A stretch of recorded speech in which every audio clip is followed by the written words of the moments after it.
Hello and welcome, Magnus episode 42, and if I can get this recorded and edited and uploaded in the few short hours before episode 43 comes out on the Patreon, we'll be back on pace, and the episodes will come out on time like they're supposed to, and that would be great. Episode 42, Hostile Workplace.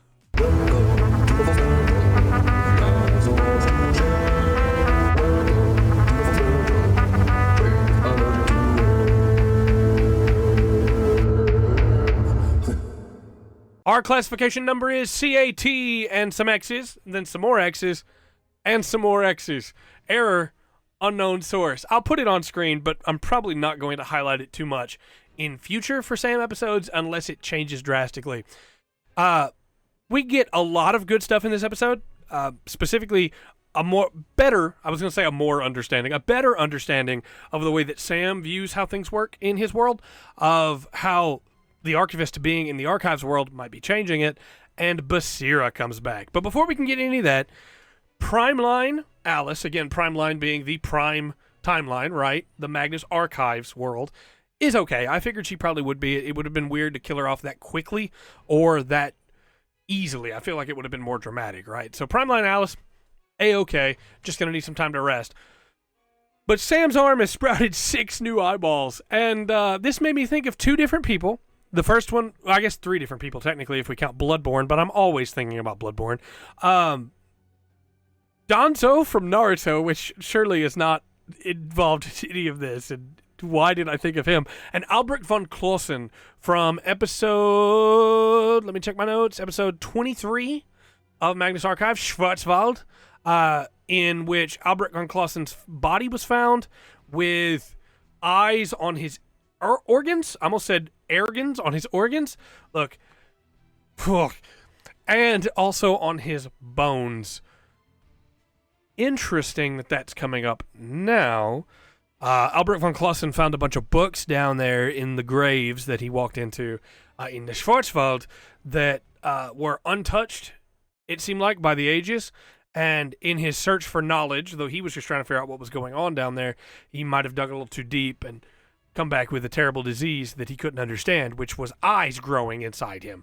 But here, it seems like whether because Sam was touched by the archivist or because he has become the primary target of the archivist, this fear is doing something to him. And he's going to talk about, towards the end of the episode, what he thinks is going on with the fear. And we'll cover it there. But I wanted to mention Georgie just lances these eyes because she's Georgie. And I have a pretty stern stomach. I was an EMT for a couple years, and I was all right. But it was more unsettling than I thought it was going to be. And if you're listening to this, it's far too late to give you a warning about it because you've already listened to the episode. But, it's a little rough. Sam faints. When he wakes back up, he's in the medical ward with Melanie. She tells him that scratching doesn't really help. He tries to tell her she wouldn't understand, and she reminds him that she does. She might be the only one who does. And only one there anyway. And then Georgie brings in Basira, and we get a beautiful scene of Melanie trying to explain what happened and Basira interrupting to say, no, John was our friend.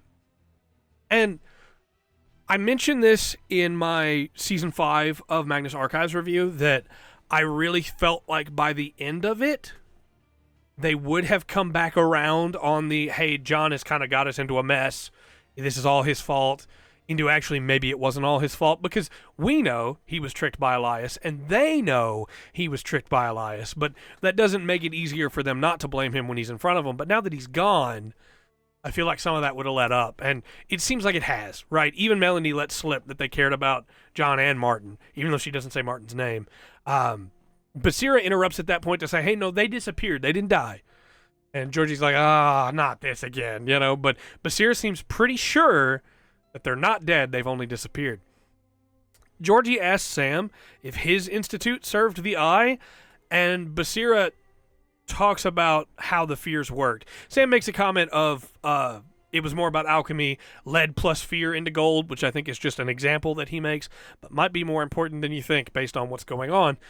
And then Basira talks about the different fears, right? She gets through a couple of them before she hits the hunt, and she has to stop because it breaks her heart. This was actually like, first off, this whole conversation, just having the three of them back, I'm of two minds about it. On the one hand, it felt a little fan fiction-y. I know it's not, right? It's official, it's canon, but it feels like something that would happen in a fan fiction of, my character gets introduced to Georgie and Melanie and Basira, and they explain the world to them. But also, it kind of got me right here in the heart that you can't see behind both my chest and the microphone. But it kind of got me right here to have them back and them talking and Basira to crack at the hunt, right? And I don't want you to take that and be like, oh, Trey hated this. He called it fan fiction. I don't mean that in a bad way. There's some fan fiction that I really love, right? But it grabbed me for a second of like oh, okay. When what I probably should have been feeling was our protagonists are meeting now.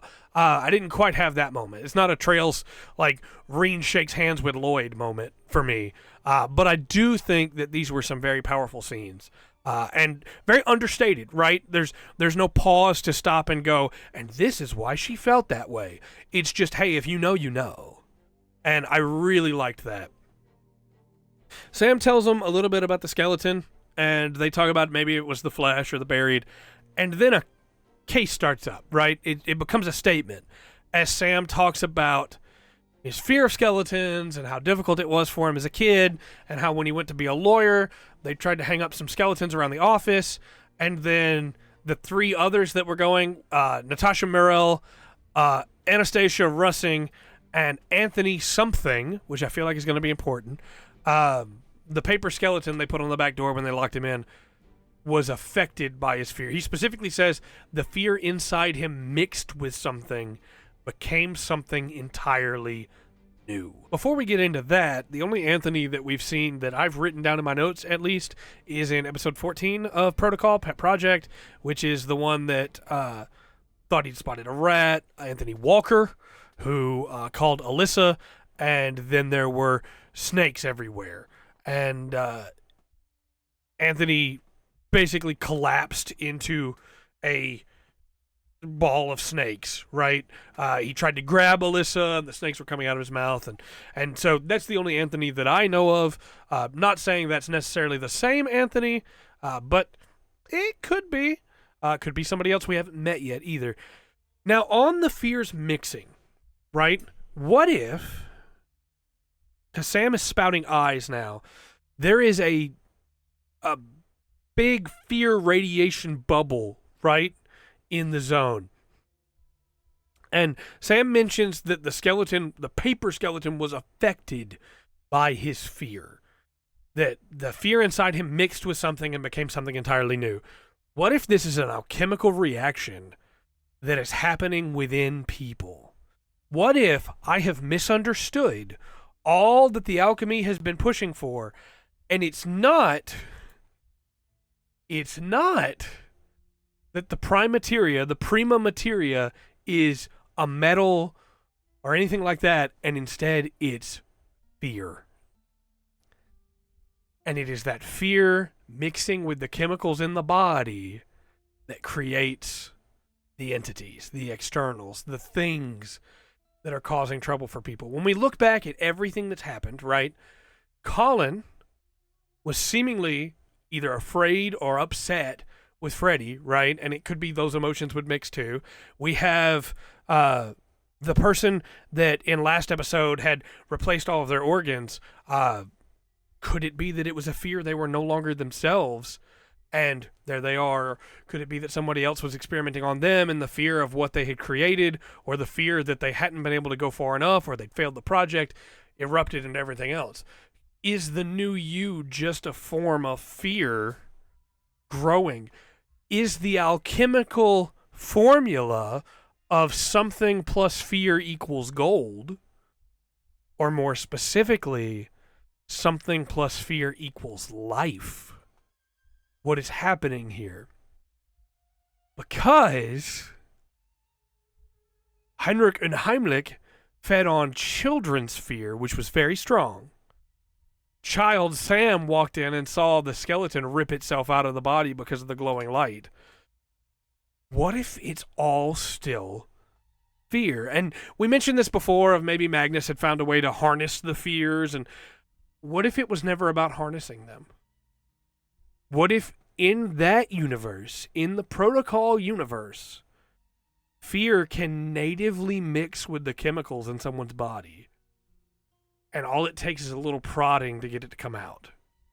So, if we look back at what happened in Sam's original statement in the Institute, it seems like the light was something special, right? The light entering into the doctor was what made the skeleton burst out of him. But what if that light was the doctor having done something to the naked person on the table's fear, and that was how they got there?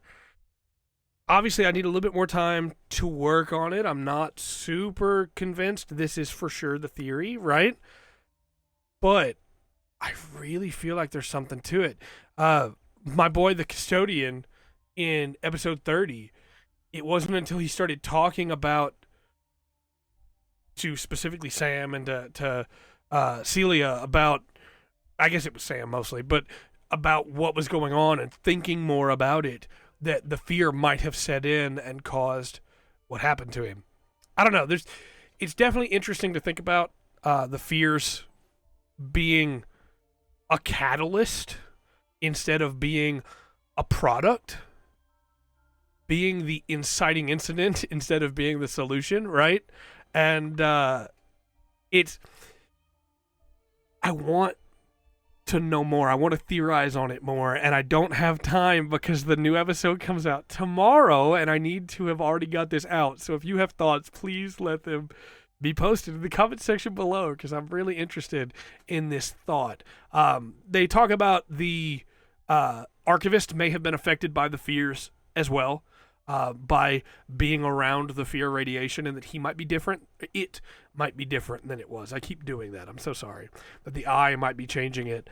And Basira recognizes that Sam's speech turned into a statement, which is interesting. She caught it, and I'm really, really interested in what's going on with this plot. I'm really interested in what's going on with Heinrich and Heimlich and with Alice in the protocol world, and I definitely want to see where it's all going.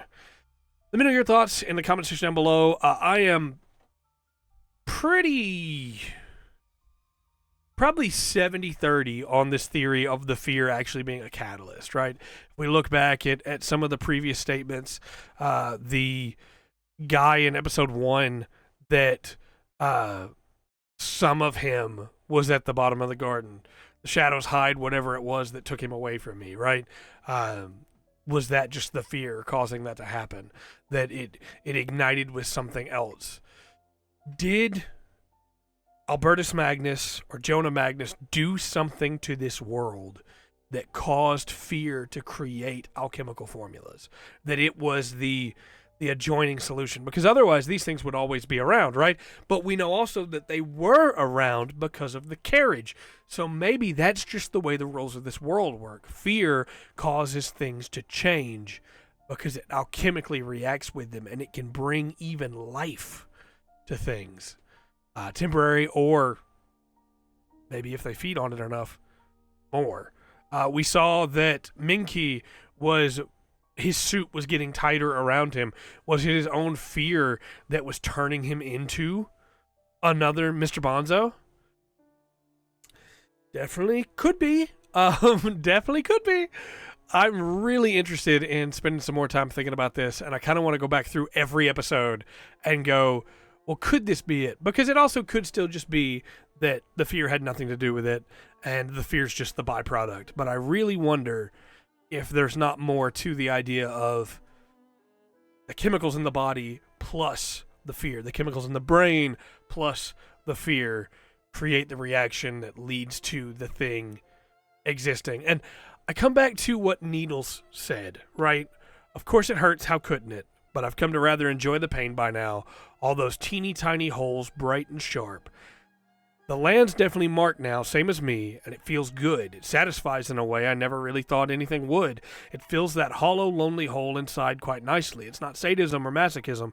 I tried both of those already. I think it's the fear, the look in their eyes once they realize their mistake, just makes me want to hold them close. So I do. If Magnus marked the land, and we already know the land gave a statement before, right? If Magnus marked the land, and now fear itself is a catalyst for alchemical reactions, then maybe when Needles says, I've come to rather enjoy the pain by now, Needles was able to become an external because he conquered that fear and embraced it and fed on others' fear. Just some things to think about. Let me know your thoughts in the comment section down below, and until next time, I've been Trey, this has been The Full Spectrum. Remember to always enjoy the full spectrum Magnus has to offer.